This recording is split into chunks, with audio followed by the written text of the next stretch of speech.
Welcome friends. বন্ধুরা, pure সায়েন্সের যে কাউন্সেলিং প্রক্রিয়া গত সোমবার অর্থাৎ 25শে নভেম্বর শেষ হলো।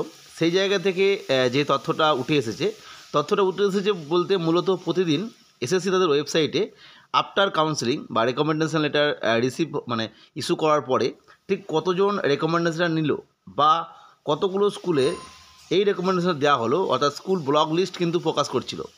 ফলে সেই জায়গাতে যদি আমরা দেখি তাহলে দেখতে পাবো যে প্রথম দিন যেটা অর্থাৎ 18ই নভেম্বর 18-11-24 ঠিক আগের সপ্তাহের সোমবার, সেই দিন কিন্তু 400 জনের রানিং সিরিয়াল নাম্বার অনুযায়ী সিকোয়েন্স যে নাম্বার এসএসসি পাবলিশ করেছিল সেই অনুযায়ী 400 জনের কাউন্সিলিং ছিল।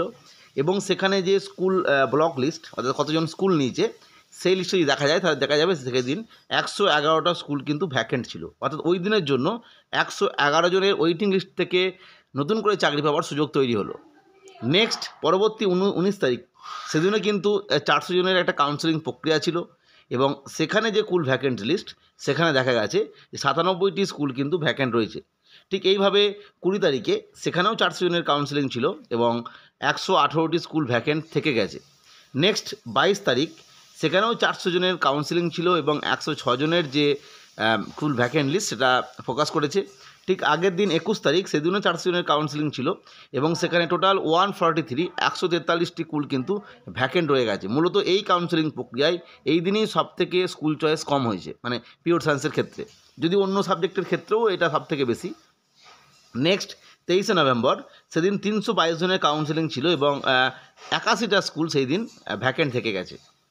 এবং 25 তারিখ 25শে নভেম্বর গতকাল সেদিনও 400 জনের কাউন্সেলিং ছিল এবং সেখান থেকে দেখা গেছে যে 110টি স্কুল ভ্যাকেন্ট রয়েছে।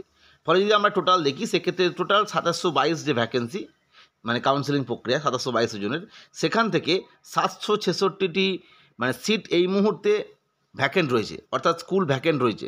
ফলে এই 766 জন কিন্তু ওয়েটিং লিস্ট থেকে চান্স পাচ্ছে। এবার এই বিষয়ে গুরুত্বপূর্ণ বিষয়, প্রথম দিনের কাউন্সেলিং বা দ্বিতীয় দিনের কাউন্সেলিং বা পঞ্চম দিনের কাউন্সেলিং কি ষষ্ঠ দিনের কাউন্সেলিংয়ের পরেও ঠিক কোন কোন স্কুলগুলো ভ্যাকেন্ট থাকছিল সেটা কিন্তু বোঝা যাবে না। একমাত্র এই যে লাস্ট যে কাউন্সেলিং হলো 25শে নভেম্বর 110 জনের সেখানে ভ্যাকেন্ট থাকলো, ঠিক এর পরে আমরা যদি হিসাব করেন তাহলে এই মুহূর্তে যে সমস্ত স্কুলগুলো ভ্যাকেন্ট পড়ে আছে সেগুলোই কিন্তু ওয়েটিং লিস্টের জন্য। অর্থাৎ যদি কেউ চাও যে এসসি বা এসটি বা OBC male female, OBC A male, OBC B female, এই ব্যাপারগুলো যাদের ক্যাটাগরি আছে তারা যদি চাও যে দেখতে যে তাদের ক্যাটাগরির জন্য ঠিক কতগুলো ভ্যাকেন্সি রইল, তাহলে অবশ্যই আমি বলেইছিলাম আগে পূর্বে যে পিডিএফটা ডাউনলোড করে নেবে, ভ্যাকেন্সি লিস্টটা। তারপরে তোমাদের যে ভ্যাকেন্সি কোড অনুযায়ী যে কটা কোডে ব্লক হয়েছে সেগুলো দাগ নিয়ে নেবে, তাহলেই বুঝতে পারবে যে ঠিক তোমাদের ক্যাটাগরির জন্য কতগুলো স্কুল এই মুহূর্তে ভ্যাকেন্ট রয়ে গেল, কোন কোন স্কুল ভ্যাকেন্ট রয়ে গেল, কতগুলো তো বুঝতেই পারছো, তার সঙ্গে কোন কোন স্কুল পরবর্তী সময় যদি তোমাদের নাম ঠিক রানিং সিরিয়াল নাম্বার অনুযায়ী হয়তো খুব কাছাকাছি আছে, তাহলে তুমি বুঝতে পারবে যে আপাততভাবে এই স্কুলগুলো আমি পেতে পারি। যাই হোক, এই আপডেটটা দিলাম। পরবর্তী আপডেট বা তথ্যের জন্য চ্যানেলটিকে সাবস্ক্রাইব করে রেখো।